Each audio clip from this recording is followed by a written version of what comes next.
तुम्हारा दिल नहीं भरा 6 दिसंबर से, तुम्हारा दिल नहीं भरा दिल्ली की सड़कों पर हमारे खून की होली खेलने से, तुम्हारा दिल नहीं भरा हमारे बच्चों का एनकाउंटर करने से, तुम्हारा दिल नहीं भरा बुलडोजरों से हमारे घरों को तोड़ने से।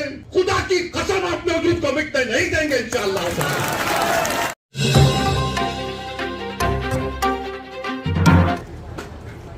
सदर जलसा मौलाना अलहसन मदनी साहब, एडवोकेट निसार साहब, मौलाना महफूज रहमान साहब, रुकने तासीसी all India Muslim personal board, Maulana Naseemuddin मुफ्ताही साहब, ज़ियाउद्दीन सिद्दीकी साहब, अब्दुल खबीर फलाही साहब, मुश्तबा फारूक साहब, मौलाना मोहसिन साहब, सलीम सिद्दीकी साहब, मुर्तज़ा साहब, मौलाना अतीकुर रहमान साहब, एडवोकेट फैज साहब, हाफिज शबीर खां साहब, मौलाना शकूर साहब और दीगर मोअज़्ज़ीन व उलमाए कराम जो शहनशीन व तशरीफ़ फरमा हैं, मोअज़्ज़ज़ हाज़रीन कराम, बुज़ुर्गाने कौम और मिल्लत, मैं आप तमाम का शुक्रगुज़ार हूँ कि आपने अपना कीमती वक्त निकाल कर आज के इस अहम कॉन्फ्रेंस में आपने शिरकत की। अज़ीज़ान मिल्लत, मैं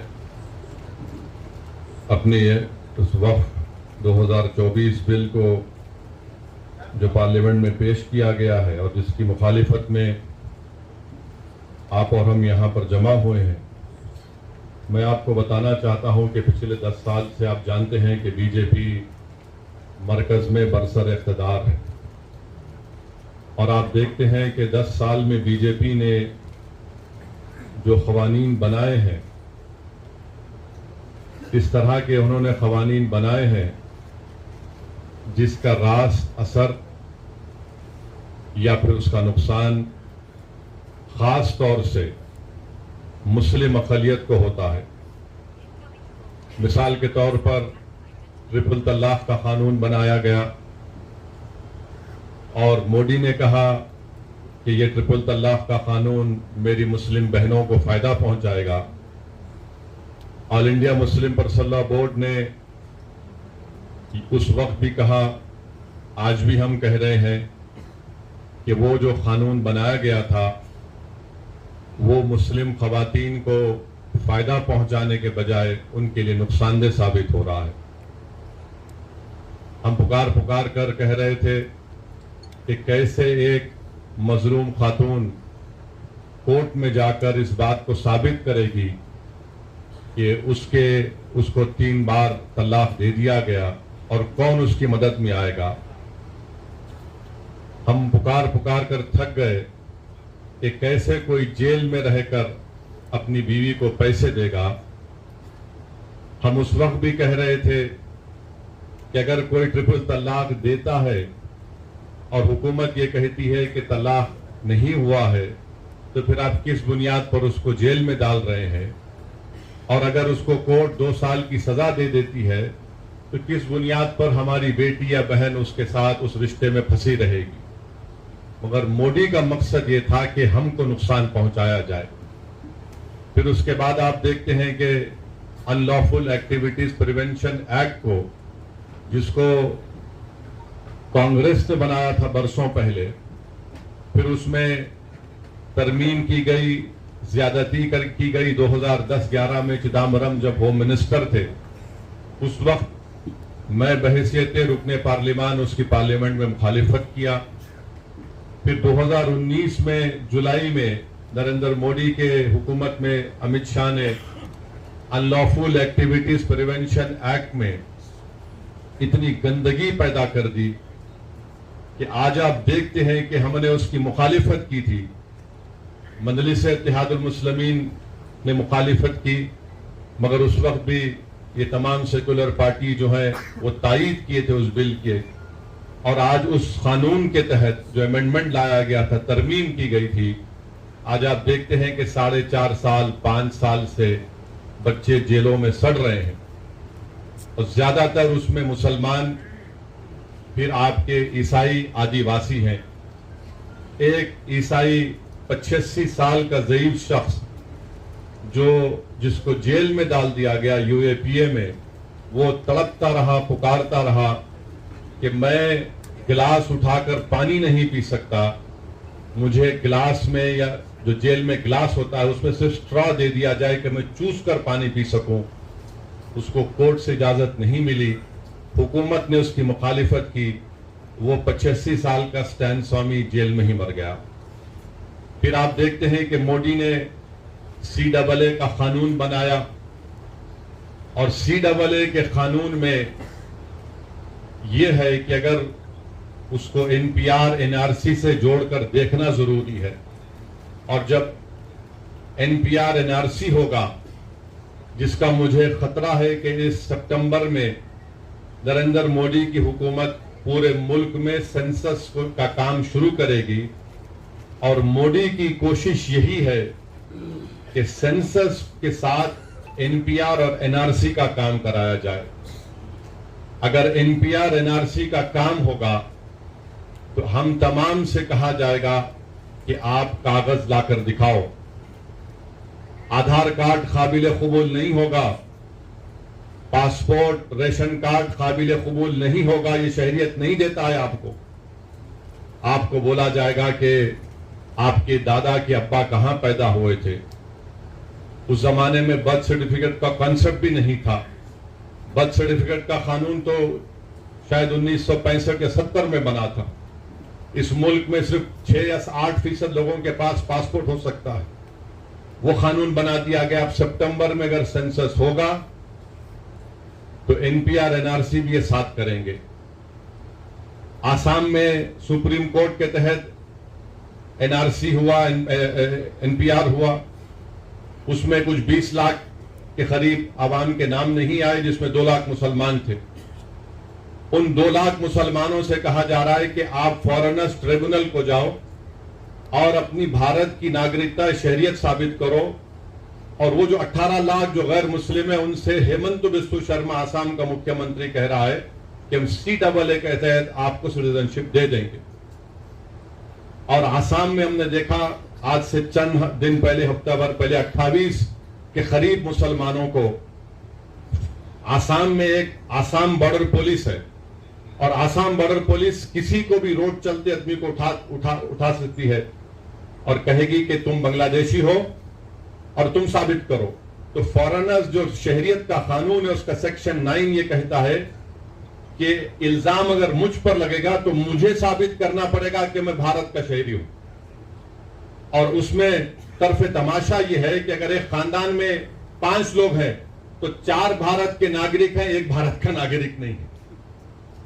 28 लोगों को ले जाकर ट्राइब्यूनल, अच्छा वो ट्राइब्यूनल ऐसा है, वो बिल्कुल आर्बिट्री है।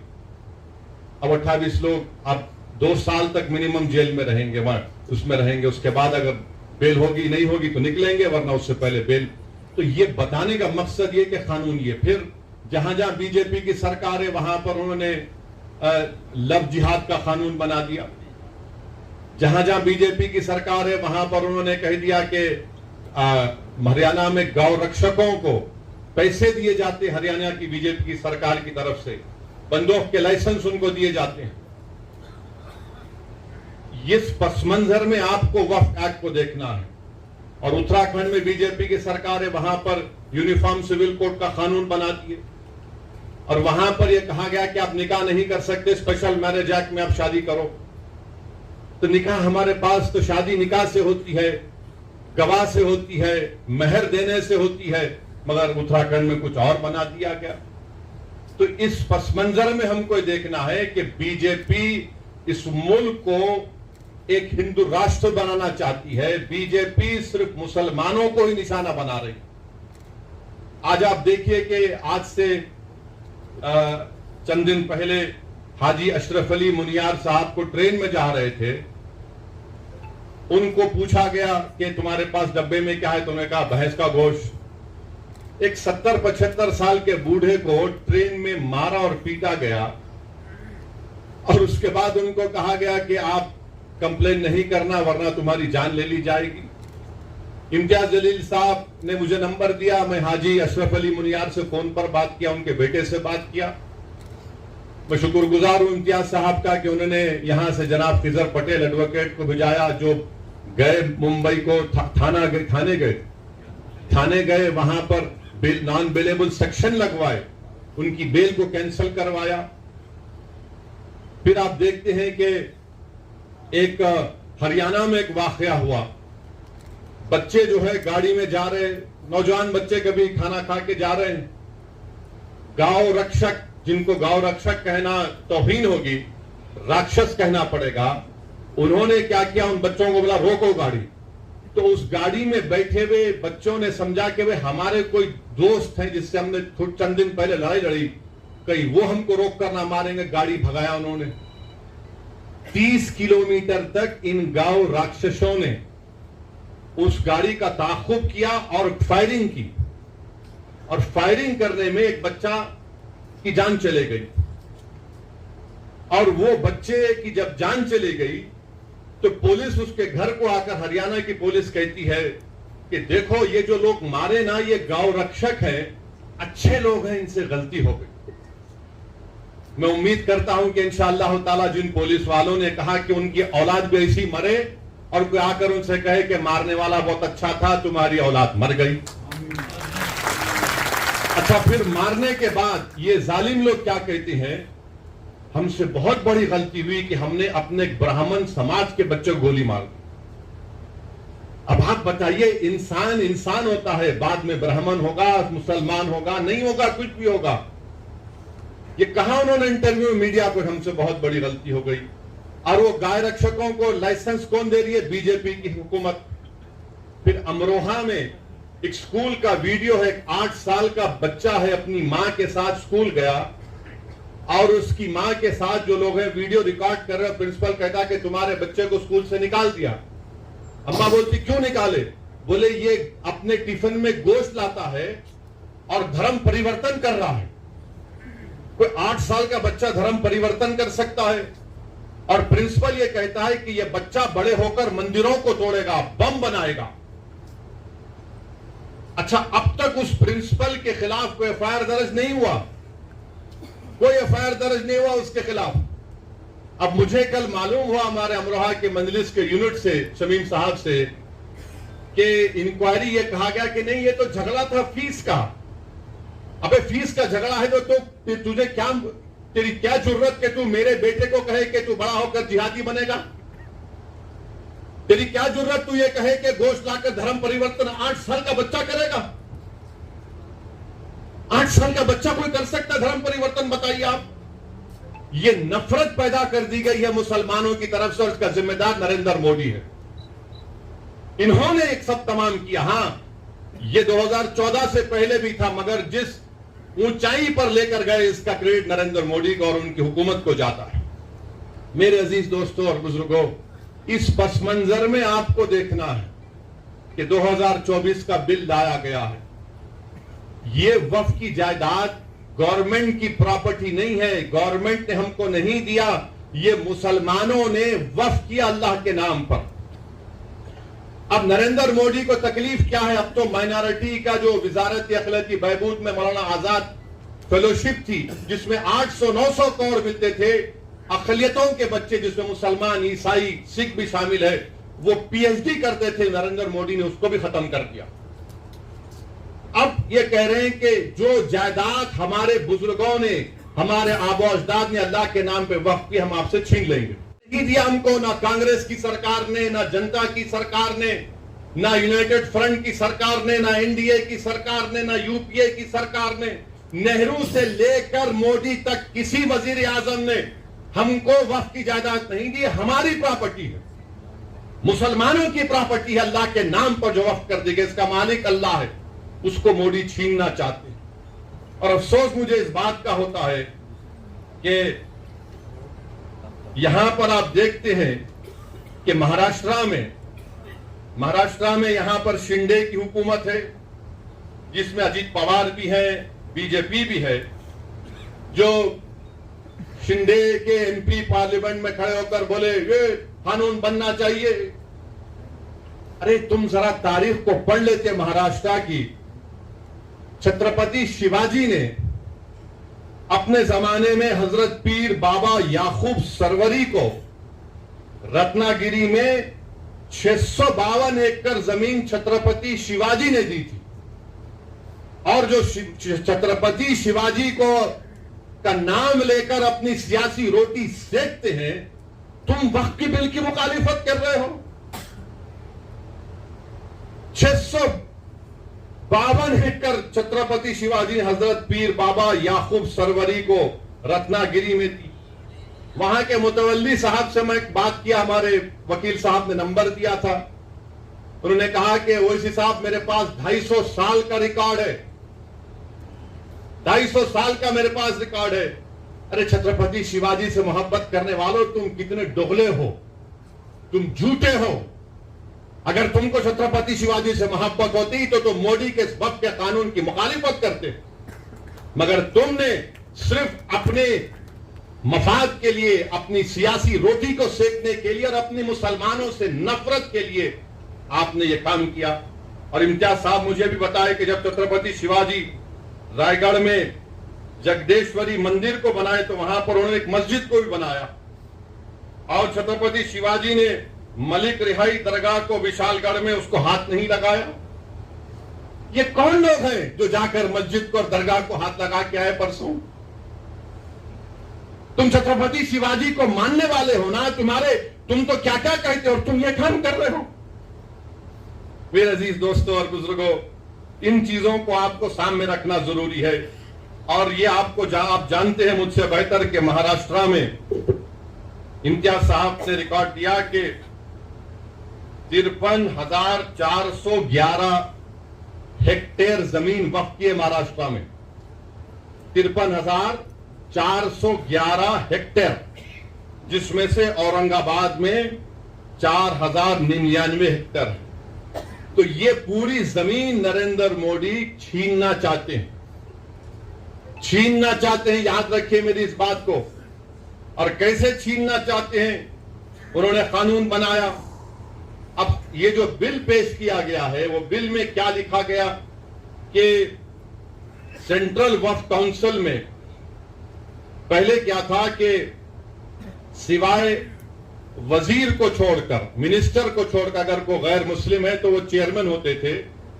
उसमें बनते थे 3 मुस्लिम ऑर्गेनाइजेशन से, 4 जो बड़े मशहूर है मुल्क के member, 3 member of parliament, 1 Waqf board का मेंबर, 2 रिटायर्ड जज सुप्रीम कोर्ट का, हाई कोर्ट का, 1 वकील जो पूरा मशहूर हो, और 1 मुतवल्ली से, और 3 आलिम दीन होना चाहिए।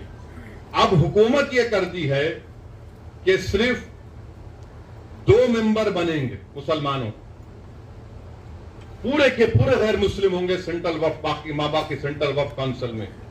फिर आप देखिए कि जो स्टेट वक्फ बोर्ड है उसमें कह दिया गया है कि स्टेट वक्फ बोर्ड में पहले इलेक्शन होता था मुतवल्ली कैटेगरी में, आपके एमएलए कैटेगरी में, एमपी कैटेगरी में, फिर हाई कोर्ट के वकलाओं, मुस्लिम वकलाओं का इलेक्शन होता था।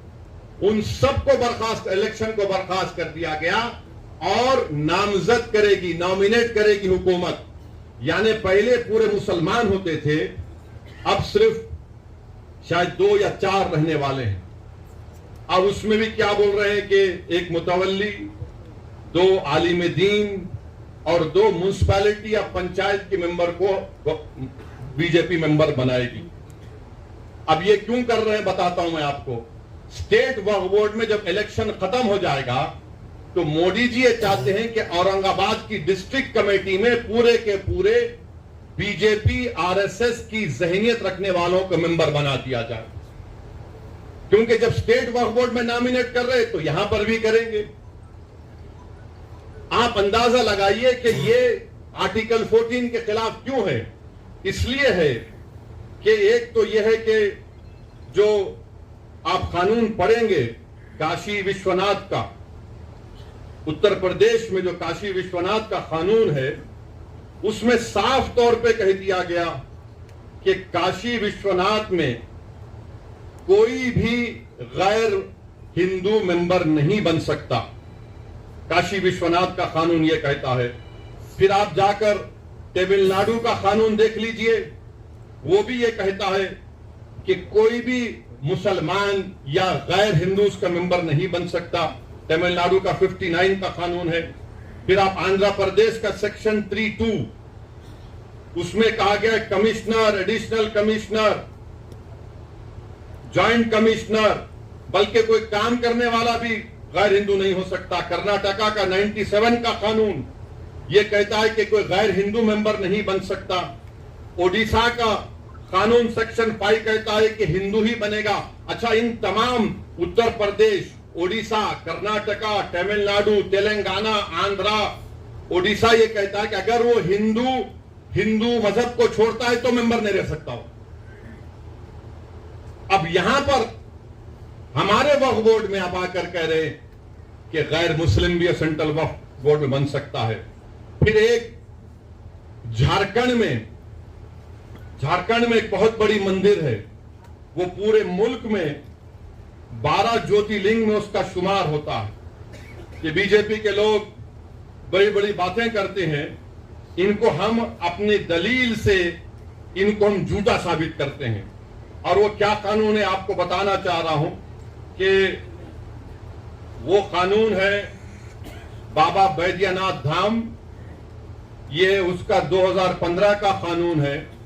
सेक्शन 3 के तहत चीफ मिनिस्टर सब बनते हैं और उसी कानून में यह कहा गया, एक कंटिजेंसी रखी गई, इफ द चेयरमैन और any of the other members mentioned in section 3(2) और in section 21 be not a Hindu, the state government में nominate any eminent person professing Hindu religion.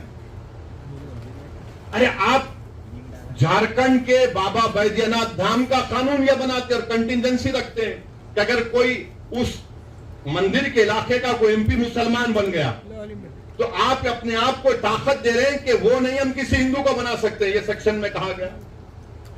अच्छा, फिर आपके महाराष्ट्र में पंढरपुर की मंदिर है ना, पंढरपुर की मंदिर में सेक्शन 22 सच कहता है कि डिस्क्वालीफाई वो शख्स होगा जो हिंदू नहीं होगा। पंढरपुर की टेम्पल एक्ट कहता है 73 का सेक्शन 22H, निसार साहब जानते हैं। आप नहीं बना सकते किसी गैर हिंदू को। हमारे ऊपर क्यों कर रहे हैं आप ये? इसलिए कर रहे हैं ताकि पूरी जायदादों को छीन लिया जाए। जो 72,000 हेक्टेयर जमीन महाराष्ट्र में है, जब इनके चमचे आके बैठेंगे तो वो तो बादशाह सलामत जिंदाबाद के नारे ही लगाएंगे ना। और बीजेपी वाले बोलते मोदी है तो मुमकिन है, यकीनन मुमकिन है पूरी जायदाद को हड़प कर लेना। और बार बार आरएसएस वाले बोलते अरे भाई ये बताओ कि ये कुरान में लफ्ज वक्फ कहां पे आया? अरे आरएसएस वालों, दीन हम सीखेंगे उलमाओं के पैरों के पास बैठकर। तुम्हारी गंदी जबानों से हमको दीन सीखने की जरूरत नहीं है। अरे अगर आपको पढ़ना है, उलमाए किराम की मौजूदगी में कह रहा हूं कि आप देख लीजिए कि 73 मरतबा कुरान करीम में लफ्ज इन्फाक का इस्तेमाल हुआ है। और फिर आप ये भी जानते हैं कि ये जो एक अरबी के आलिम दीन ने मुझे बताया कि लफ्ज वक्फ जो है ये अरबी का एक वर्ड है, वकाफा, उससे आता है। अब बीजेपी वाले बोल रहे नहीं, कहां है बताओ? कुरान करीम में सुवर का भी जिक्र है।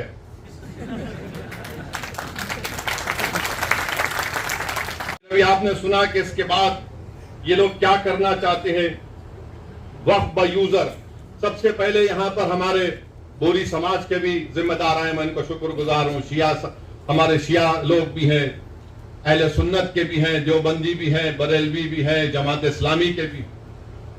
अगर हमारे पास हम ओरली जबानी तौर पर बोल सकते हैं कि भाई ये मैं जायदाद को वक्फ कर रहा हूं, हम जबानी तौर पर ये बोल सकते कि मैं अपनी जिंदगी में इस शख्स को अपना मुतवल्ली, नायब मुतवल्ली बना रहा हूं। और हमारे कानून में section 123 of transfer of property act में उसको कबूल किया जाता है, हिबा को। मोदी जी कह रहे हैं कि ओरल तरीके से अगर आप बोलेंगे वक्फ कर रहा हूं, काबिल कबूल नहीं। आप कौन होते हमारी शरीयत में मुदाखलत करने वाले? 123 ट्रांसफर ऑफ प्रॉपर्टी एक्ट में हमको इजाजत है कि हम अपनी प्रॉपर्टी को दे सकें, और फिर ये कहते हैं कि वक्फ और औलाद आप नहीं कर सकते अगर आप किसी एक लड़कियों के हक को मार रहे हैं। जिसके घर में कोई औरत नहीं है उसको कोई राइट नहीं देता कि दूसरों के ऊपर उंगली उठाए। आप अंदाजा लगाइए कि कानून ये कहता है कि मैं अपनी औलाद को गिफ्ट कर सकता हूं, चाहे हिंदू हो या मुसलमान। कानून यह भी कहता है कि एक हिंदू हमारा भाई अपने विल के जरिए, विल, अगर उसको 2 औलाद है तो एक औलाद को पूरी दौलत दे सकता है। मुसलमान 1/3 से बढ़ के नहीं दे सकता है ना। अगर उसको 2 बच्चे हैं तो एक को 1/3 दे सकता, पूरी नहीं दे सकता। इन वहां के हमारे को सिकार इंसाफ कि मुस्लिम खवातीन के बच्चों का हक नहीं मारना, गिफ्ट दे सकते। विल पावर आपके पास है। अच्छा, फिर आप ये भी देख लिए, अगर कोई हमारे हिंदू भाई बहन में अगर मर्द और शौहर है, दोनों काम करने वाले हैं, अगर शौहर मर गया तो शौहर के मरने के बाद उसकी जायदाद बीवी को नहीं मिलती, उसके मां बाप को मिलती। अगर वो उसकी बीवी मर गई तो बीवी की जायदाद उसके शौहर के मां बाप को मिलती। अब उस पर बात करो मोदी जी। आप हमसे कह रहे हैं हमारे पास अगर पैसा मरते हैं तो हमारे पास तरीका है किसको कितना मिलता है। ये कर रहे हैं। मतलब क्या है कि हमारे शरीयत को हमसे छीन लिया जाए। फिर उसके बाद ये उसमें यह भी बात कही दी गई कि वक्फ बाय यूजर, आंध्र प्रदेश में वक्फ बाय यूजर के बारे में आपको बताऊंगा कि उत्तर प्रदेश में 90% जायदादें, उत्तर प्रदेश में 90% जायदादें वक्फ बाय यूजर हैं। वक्फ 1 लाख, उत्तर प्रदेश में 1,22,599 वक्फ की जायदादें हैं, जिसमें से 1,12,000 तो खाली वक्फ बाय यूजर है। और वक्फ बाय यूजर का मतलब क्या है कि कोई किसी मस्जिद में उसका कब्जा है, 100 साल से है और वहां पर नमाज हो रही है, दरगाह है, खानका है, उर्स हो रहा है। अब आप बताइए, ये कह रहे वक्फ बाय यूजर नहीं होगा। यानी मैं जो लॉ ऑफ एविडेंस है, निसार साहब बताएंगे तफसील से बाद में आपको। पोजेशन का मतलब यह नहीं कि मालिक बन जाऊं, तो पोजेशन के लिए इस्तेमाल भी तो है। मस्जिद है, इस्तेमाल कर रहा हूं नमाज के लिए, ईदगाह है, नमाजें हो रही हैं, दरगाह है, खानखाएं हैं। तो मोदी जी को मालूम था कि उत्तर प्रदेश में 1,12,000 मुसलमानों की जायदादों को कैसे हासिल करना है, तो वक्फ बाय यूजर उड़ा दो। तेलंगाना में आप देखिए करीब 33,000 के करीब वक्फ की जायदादें हैं। तेलंगाना में जो 33,929, जिसमें से 90% जायदादों के पास डीडी नहीं है। डीडी नहीं है। अब ये डीड का चक्कर ये है कि अगर खुदा ना खास्ता यह कानून बन जाएगा तो फिर आपको जितनी वक्फ की जायदादें हैं उसको रजिस्टर करवाने के लिए जब आप जाएंगे कलेक्टर साहब के पास, तो कलेक्टर बोलेगा कहां है इसका कागज। CAA में कागज पूछ रहे, ये कानून में भी कागज पूछ रहे।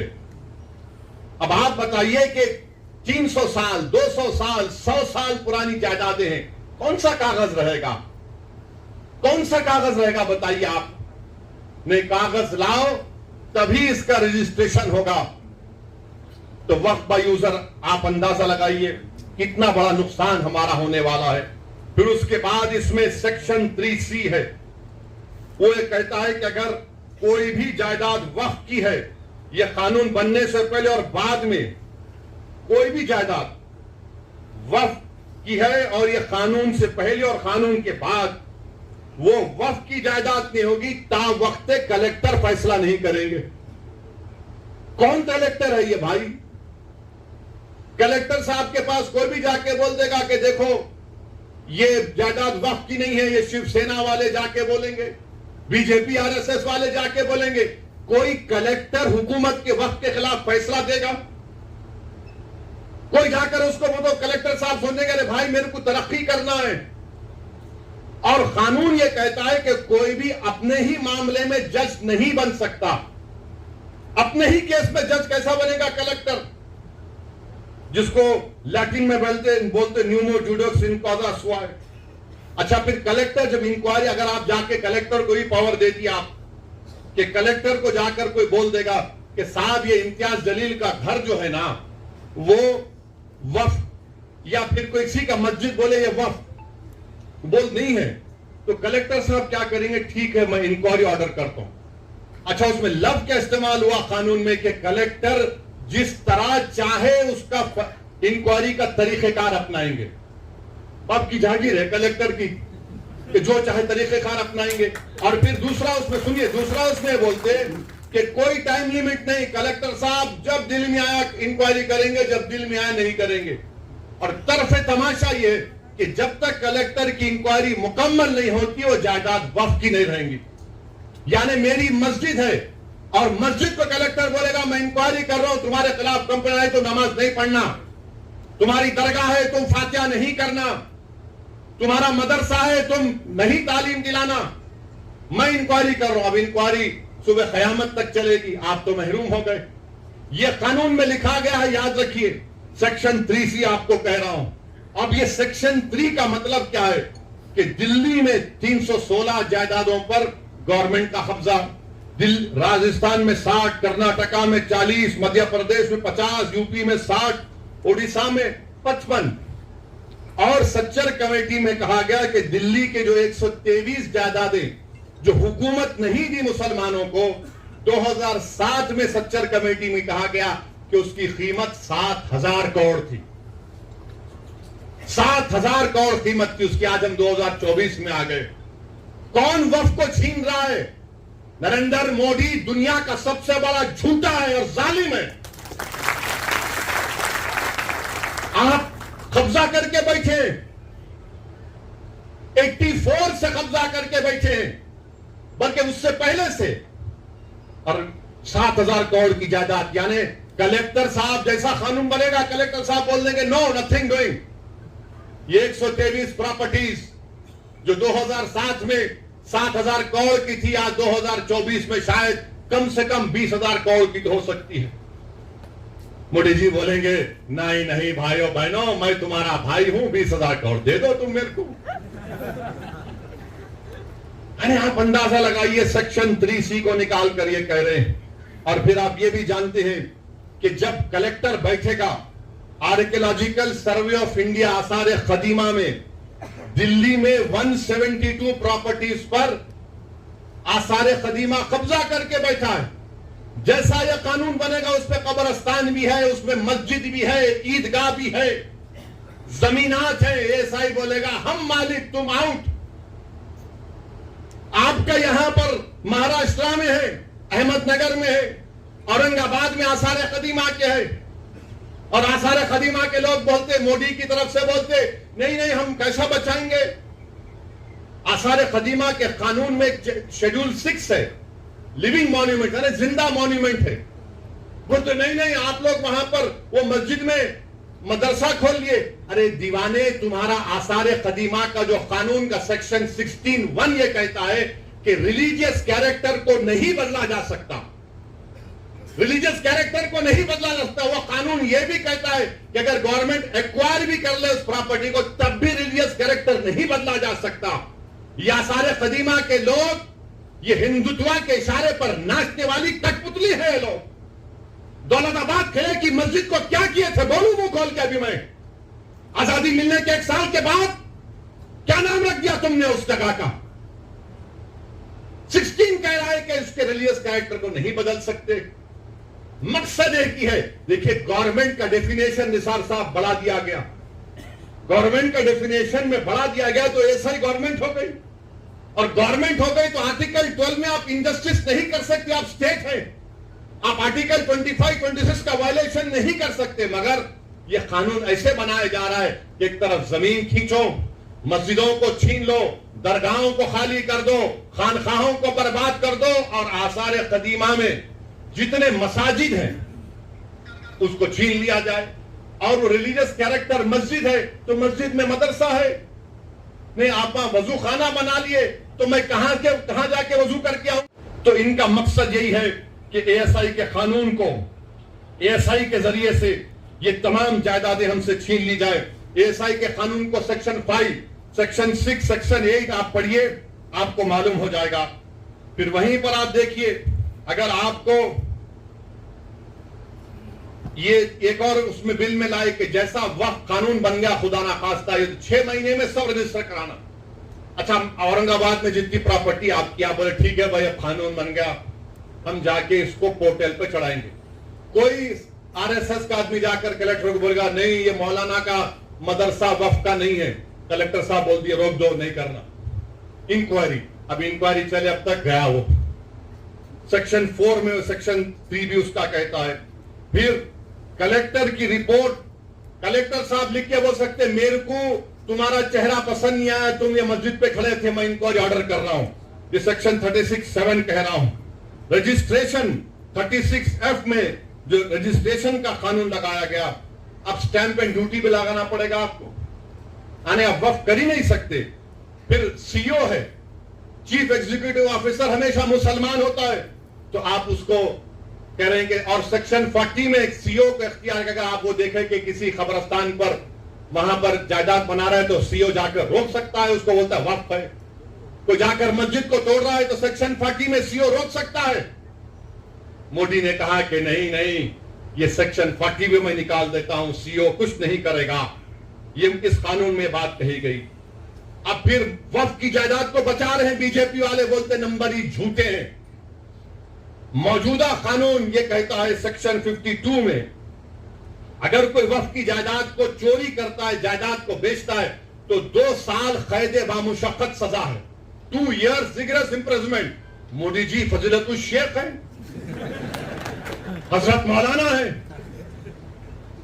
हजरत इबलीस की तालीम याफ्ता मदरसे के तालिब इल्म में गोल्ड मेडल मिला है उनको। उन्होंने कह दिया कि 2 साल रिगरस इंप्रिजनमेंट नहीं, 1 year सिंपल इंप्रिजनमेंट। 2 साल कैद बामुशक्कत की जगह 1 साल पहले नॉन अवेलेबल था। मोदी जी बोले जेलों को खाली कर दूंगा, वक्त को लूटो। अब अवेलेबल कर दिए। पहले जुडिशियल मजिस्ट्रेट के पास, फर्स्ट एमएम के पास, बोले नहीं जरूरत ही नहीं है, मैं हूं तो मुमकिन है, ये काम कर दिए। फिर उसके बाद आप देखते हैं कि लिमिटेशन का कानून, लिमिटेशन का कानून क्या है कि अगर आप किसी की जमीन पर 12 साल 12 साल आप काबिज है तो आप ओनर बन जाते। वक्फ के कानून में नहीं है, आप 11 साल रहो, 100 साल रहो, 200 साल रहो। इसीलिए रत्नागिरी में वो जो मुतवल्ली जिसको छत्रपति शिवाजी ने जायदाद दी थी, वो 250 साल से बगैर के कागजात है। अब अगर लिमिटेशन निकल जाएगा तो वो 250 एकड़ पर, बल्कि 652 एकड़ पर जो लोग काबिज है वो सब मालिक बन जाएंगे। मोदी जानते हैं कि पंजाब में कई ऐसी जायदादें हैं जो खाली पड़ी हुई है। तो मोदी जी बोले, एक मीटिंग में मोदी बोले मैं ड्रोन भिजा के मालूम कर लेता हूं, जाके देखो गूगल पे आप। तो शायद नरेंद्र मोदी ने ड्रोन भेजा होगा पंजाब को और रत्नागिरी को, देखो कि अरे हाँ यहां पर फायदा है। मेरे भाई, लिमिटेशन का जो मामला है, हिंदू एंडोमेंट बोर्ड में लिमिटेशन का सेम कानून है। अगर कोई हिंदू मंदिर की जायदाद पर 50 साल से भी काबिज है तो काबिज है, वो मालिक नहीं बनता। मोदी कह रहे हैं तू काबिज है, मैं तुझे मालिक बनाऊंगा। ये इस कानून में लाया गया है। और फिर उसके बाद आप देखते हैं कि ऐसी ट्राइब्यूनल का मामला है। ट्राइब्यूनल जो है, वक्फ का एक ट्राइब्यूनल होता है। अगर कोई हिंदू भाई ये कहे, मिसाल के तौर पर समझा रहा हूं, कि अगर औरंगाबाद में एक जायदाद को वक्फ कर दिया गया तो कैसे वक्फ होती है? गवर्नमेंट का एक सर्वे कमिश्नर होता है, गवर्नमेंट का, महाराष्ट्र सरकार का। वो सर्वे कमिश्नर जाकर देखता है कि भाई ये वाकई में जो वाकिफ है उसकी जायदाद है नहीं। वो जब मुतमईन हो जाता, सर्वे कमिश्नर महाराष्ट्र की सरकार को लेटर लिखता है कि इसका मालिक फला शख्स है, इसको वक्फ किया जा सकता है। महाराष्ट्र की सरकार गजीट इशू करती है और उस गजीट का मुखालिफत मुसलमान 1 साल तक कर सकता है और गैर मुस्लिम कभी भी कर सकता है। अब उसके बाद वो ट्राइब्यूनल को गया, ट्राइब्यूनल में जैसा कि निसार साहब ने बताया कि यहां का डिस्ट्रिक्ट सीनियर जज ट्राइब्यूनल का जज होता है, एक शख्स जिसको इल्म मालूम, उनका तखर्रुर, और एक गवर्नमेंट की तरफ से। अब मोदी जी बोले कि नहीं नहीं नहीं, ये ट्राइब्यूनल का फैसला फाइनल कैसे होगा, फाइनल नहीं हो सकता है। और मोदी जी ने क्या किया, रिटायर्ड डिस्ट्रिक्ट जज और एक रिटायर्ड गवर्नमेंट एम्प्लॉय वो तय करेगा। मेरे भाई, जब आप रेलवेज का ट्राइब्यूनल है, आरसीटी, एनजीटी, एयरपोर्ट का AAAT, national waters dispute tribunal NBWDT, national consumer dispute redressal commission, income tax appellate tribunal, national company law tribunal, appellate tribunal for electricity, intellectual property appellate board, CIT, competition appellate tribunal, arm forces date recovery tribunal, securities appellate tribunal, telecom dispute settlement appellate tribunal, ये सब final है, ये सब final है। मगर हमारा tribunal क्यों नहीं फाइनल होगा? और RSS वाले झूठे हैं, बीजेपी वाले झूठे हैं, शिंदे वाले झूठे हैं, कह रहे हैं कि नहीं, ये फाइनल कैसे होगा, अपील नहीं होगी। अरे दीवाने, रिवीजन पिटीशन डाला जाता है, ये तमाम 15 ट्राइब्यूनल का डिसीजन फाइनल है। इसके खिलाफ हाई कोर्ट में जब जाते हैं तो रिवीजन जाता है। लाखों करोड़ों केसेस कोर्ट में पेंडिंग है, ट्राइब्यूनल से जल्द फैसला होता है। नरेंद्र मोदी जी बोले नहीं, ट्राइब्यूनल फाइनल नहीं होगा, रिवीजन नहीं, अपील, माने फिर अपील सुनना हाई कोर्ट। अच्छा, उसमें हैरत अंगेज बात देखिए, अब ट्राइब्यूनल में केस चलता है, मोदी जी ने कह दिया कि अगर महाराष्ट्र की सरकार यह कानून बनने के बाद ट्राइब्यूनल नहीं बनाती है तो डायरेक्ट हाई कोर्ट चले जाना। अगर ट्राइब्यूनल बनाती है, नहीं बनाती है, तो मोदी, महाराष्ट्र की सरकार बोलेगा हिंदू एंडोमेंट ट्राइब्यूनल के पास चले जाओ या किसी और ट्राइब्यूनल के पास चले जाओ। अगर दो लोग हैं, एक बैठ गए तो उन्हें सुन ले सकते। अभी निसार साहब बता रहे थे, दोनों में झगड़ा हो गया तो क्या होगा, उसका भी कोई प्रोविजन नहीं। यानी अगर आप देखेंगे तो हर तरीके से, हर जाविये से आप देख रहे हैं कि जायदाद को मुसलमानों से छीन लिया जाए। अच्छा, जितने मुतवल्ली हैं, सेक्शन 61 में अगर कलेक्टर मुतवल्ली साहब को लगे, मुतवल्ली ये दरगाह और मस्जिद को बोल दो तुम्हारी नहीं है, लिख कर लो जल्दी। अब मुतवल्ली साहब अगर दरगाह और मस्जिद को लिखकर नहीं दिए कि मस्जिद और दरगाह नहीं है, तो कलेक्टर उनको 6 महीने की सजा दे सकता है और 20,000 जुर्माना उन पर लगा सकता है। अब आप बताइए वक्फ कहां बच रहा है इसमें? अरे बीजेपी, RSS, शिंदे वालों, ये जायदाद गवर्नमेंट की नहीं है, हमारे पुरखों की है, हमारे आबो अजदाद की है, ये प्राइवेट प्रॉपर्टी है, तुम कैसा इसमें मुदाखलत कर सकते हो? मकसद एक ही है कि मुसलमानों से वक्फ को छीन लिया जाए। और मुझे आखिर में सिर्फ इतना कहना है कि मुझे मौलाना खालिद सैफुल्लाह रहमानी साहब दामन बरकातों के अल्फाज याद आ रहे हैं। उन्होंने कहा कि वक्फ की जायदाद एक इबादत है, एक इबादत है, वो हमको हमारी इबादत से महरूम कर दे रहे आप। दरगाह सलीम चिश्ती है, बाज ऐसे रंग बिरंगी कपड़े पहनकर मोदी के पैर छूने वालों, तुम्हारे बाप दादा की खबरों को जब छीन लिया जाएगा तुमको अंदाजा होगा। तुम जब चमचागिरी कर रहे हो नरेंद्र मोदी की जाकर, बड़े बड़े आस्थानों के तुम वाबस्ता, अरे याद रखो, बड़े बड़े आस्थानों से वाबस्ता होने की बुनियाद पर तुम बड़े नहीं होते, अल्लाह का खौफ और उसके हबीब से मोहब्बत तुमको बड़ा बनाती है। जाकर बोले नहीं, ऐसा नहीं है, अरे तुम्हारे बाप का है ये वक्फ, तुम्हारे बाप का वक्फ है ये अल्लाह के नाम पर किया गया वक्फ है, इसका मालिक अल्लाह है, सुबह क़यामत तक इसका मालिक अल्लाह रहेगा। मगर ये लोग जाकर चापलूसी कर रहे हैं, चमचागिरी कर रहे हैं। तो मेरे अजीज दोस्तों और बुजुर्गों, ये चीजों को देखकर मेरी आपसे दबंग गुजारिश है कि आप लोग all India Muslim personal law board ने जो फैसला लिया है कि आप इस कानून के खिलाफ आप लोग QR कोड के जरिए या अपने लेटर के जरिए या ईमेल के जरिए आप जॉइंट वर्किंग कमेटी को भिजाइए, अपना प्रोटेस्ट लॉन्च करिए। 15 सितंबर तक आखिरी तारीख है, या तो अंग्रेजी में होगा या हिंदी में होगा। मेरी आपसे गुजारिश है कि इसका आगे बढ़कर हिस्सा लीजिए। याद रखो मुसलमानों, हमने एक मस्जिद को खो दिया तुम और कितनी मस्जिदों को खोने के लिए तैयार हो? एक मस्जिद को हमने खो दिया। याद रखो, अगर यह खुदा ना खास्ता कानून बनेगा तो सिर्फ काशी मथुरा नहीं, कोई मस्जिद नहीं बचेगी भारत में जो झगड़े शुरू हो जाएंगे। मस्जिदों को बंद कर दिया जाएगा। कलेक्टर बोलेगा नहीं मस्जिद नहीं है, खानखाहों को, दरगाहों को बंद कर दिया जाएगा। इस तरह का गंदा कानून नरेंद्र मोदी बना रहे हैं।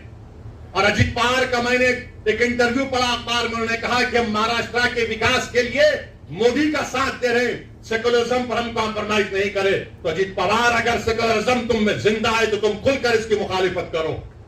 बोलो तुम जाकर मोदी को यह कानून गलत है। जो छत्रपति शिवाजी को मानने वाले हैं, क्या तुम भूल गए कि छत्रपति शिवाजी ने रत्नागिरी में उस दरगाह को 652 एकड़ जमीन दी थी? ये कौन सी तुम्हारी मोहब्बत है? ये हमारी जमीन है, हमारी जायदाद है, अल्लाह के नाम पर इसका मालिक अल्लाह है। तुम हमसे छीनना चाह रहे हो। तुम्हारा दिल नहीं भरा 6 दिसंबर से? तुम्हारा दिल नहीं भरा दिल्ली की सड़कों पर हमारे खून की होली खेलने से? तुम्हारा दिल नहीं भरा हमारे बच्चों का एनकाउंटर करने से? तुम्हारा दिल नहीं भरा बुलडोजरों से हमारे घरों को तोड़ने से? तुम्हारा दिल नहीं भरा हमारे बच्चों के सरों से हिजाब खींचने से? तुम्हारा दिल नहीं भरा हमको इस मुल्क की शरीयत खत्म करने का कानून बनाया? अब तुम हमको, हमारे वजूद को मिटाना चाहते हो। खुदा की कसम, अपने वजूद को मिटने नहीं देंगे इंशाअल्लाह। हम अपने वजूद को मिटने नहीं देंगे इंशाअल्लाह।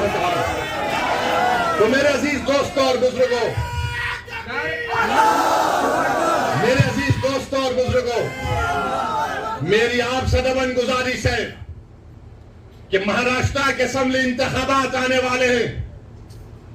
मैं आपसे अपील कर रहा हूं, जो लोग वक्त की जायदादों को बर्बाद करने आ रहे हैं, आप और हम मिलकर उनको इंशाअल्लाह बर्बाद कर देंगे सियासी तौर पर। मेरी आपसे अपील है कि मैं यकीनन कह रहा हूं कि इस महाराष्ट्र की विधानसभा में आपको, इम्तियाज जलील को और मजलिस के नुमाइंदों को भिजाना जरूरी है। तुम्हारी आवाज हो। अगर तुम्हारी आवाज नहीं होगी तो कौन आवाज उठाएगा? तुम नहीं देखते पार्लियामेंट में क्या हो रहा है? तुम नहीं देख रहे पार्लियामेंट में कौन पुकार रहा है दीवानों की तरह? क्या तुमको नजर नहीं आ रहा कि किसके कलेजे में, सीने में, किसकी आंख में आंसू है जो तौप तौप कर देख रहा है कि मेरे बर्बादी का कानून मेरे आंखों के सामने बनाया जा रहा है? कौन होगा तुम्हारी आवाज को? छोड़ो इन चीजों को। कभी अपनों को भी तो अपनाओ, कभी अपनों को तो समझो। जो तुम्हारे लिए दिनों रात मेहनत कर रहे हैं उनकी आवाज बनाकर भिजाओ। यकीनन हराना है इंशाअल्लाह ताला इन लोगों को, हराएंगे इंशाअल्लाह ताला। मगर हराने का मतलब यही नहीं है कि तुम अपनी आवाज का गला घोट दो। तुम अपनी आवाज का गला घोट कर कैसे दूसरों के सर पर ताज रख सकते हो, मुझे बताओ। ये तो नहीं हो सकता मेरे भाई। तो मेरी आपसे गुजारिश है कि इस बात पर भी आप गौर करिए। हम लड़ रहे हैं और लड़ते रहेंगे इंशाअल्लाह ताला। और अगर मोदी ये कानून बनाते हैं तो जैसा कि पर्सनल बोर्ड ने फैसला लिया, अगर एहतजाज होगा मोदी जी तो आप हमारे वजूद को मिटाना चाह रहे हैं। बेहतर यह है कि मैं रोड पर आकर अपने आप को खत्म कर लूं, मगर अपने घर में बैठकर अपनी जायदादों को छीनना नहीं देख सकता। जो अल्लाह उसका मालिक है, मैं घर में बैठकर नहीं दे सकता कि जिसका मालिक अल्लाह है उसको जायदाद को छीन लिया जाए। यह हुकूमत की जिम्मेदारी होगी। आपको अगर कानून बनाना है तो रोजगार दो, कानून बनाना है तो महिलाओं को बचाओ। अरे कैसा हमारा मुल्क हो चुका है कि उज्जैन में बीच सड़क पर, फुटपाथ पर एक जालिम शैतान एक खातून की अस्मत रेजी कर रहा। ये कैसा हमारा देश हो गया है? ये गांधी का मुल्क, ये आजाद का मुल्क, अंबेडकर का मुल्क, कि वो उसका वीडियो निकाल रहा है अस्मत रेजी का। ये कैसा हमारा वतन हो गया है जब हमने अंग्रेजों से खंदा मिलाकर जलियांवाला बाग में अपनी जानों को दे दिया। हमने काला पानी की सजाएं हमारे हिंदू भाइयों के साथ काटी। आज एक अशरफ मुनियार को ट्रेन के डब्बे में पीटा जाता है तो कोई उफ नहीं बोलने तैयार। बचाना तो छोड़ो, कोई उफ बोलने के लिए तैयार नहीं है। याद रखो, जब आप अपनी लड़ाई नहीं लड़ेंगे कोई तुम्हारी लड़ाई नहीं लड़ेगा। तुम्हारी लड़ाई तुमको लड़ना पड़ेगा। तुम 70 साल से सोच सोच कर धोखा खा चुके हो कि कोई और हमारी लड़ाई लड़ेगा। नहीं मेरे भाई, तारीख में अगर नाम लिखा जाना है तो ये वक्त है अपनी लड़ाई लड़ने का। यही वक्त है अपने वोट से अपने नुमाइंदों को औरंगाबाद से भिजाने का। तो मेरी आप तमाम से गुजारिश है कि आप पर्सनल लॉ बोर्ड ने जो आपके सामने बात कही है, आप ज्वाइंट वर्किंग कमेटी को अपने एतराजात, अपना प्रोटेस्ट ईमेल और पोस्ट के जरिए भिजाइए। 15 सितंबर आखिरी तारीख है और अल्लाह से कसरत से दुआ करिए कि परवरदिगार तो हमको जिंदा रख कर ये नजारे मत दिखा कि हमारी जमीनें जिसका तू मालिक हमसे छीन ली जाए। अल्लाह से हम गिड़गिड़ा कर सरबलसूर होए, अल्लाह से गिड़गिड़ा कर भीख मांगे, इत्तेहाद पैदा करिए। ये कानून ना देवबंदियों के मफाद में है, ना बरेलवियों के मफाद में है, ना अहले हदीस के मफाद में है, ना बोरी समाज के मफाद में है, ना अथना शरी शिया के मफाद में है, ना आगा खानी शियाओं के हक में है, किसी के हक में नहीं है। ये सिर्फ और सिर्फ मोदी जायदादों को छीनने के लिए कानून बना रहे हैं। अल्लाह इन जायदादों की हिफाजत करे, अल्लाह हमको इतनी इत्तेहाद पैदा करे कि मुत्तहदा तौर पर इस कानून को रोकें और अल्लाह सुब्हानहू व तआला इन ऐसे हुकूमतों को, ऐसे पार्टियों को अल्लाह सियासी तौर पर इंतखाबात में इनको शिकस्त दे, बदतरीन शिकस्त दे। वाखिर दावा अल्हम्दुलिल्लाह रब्बिल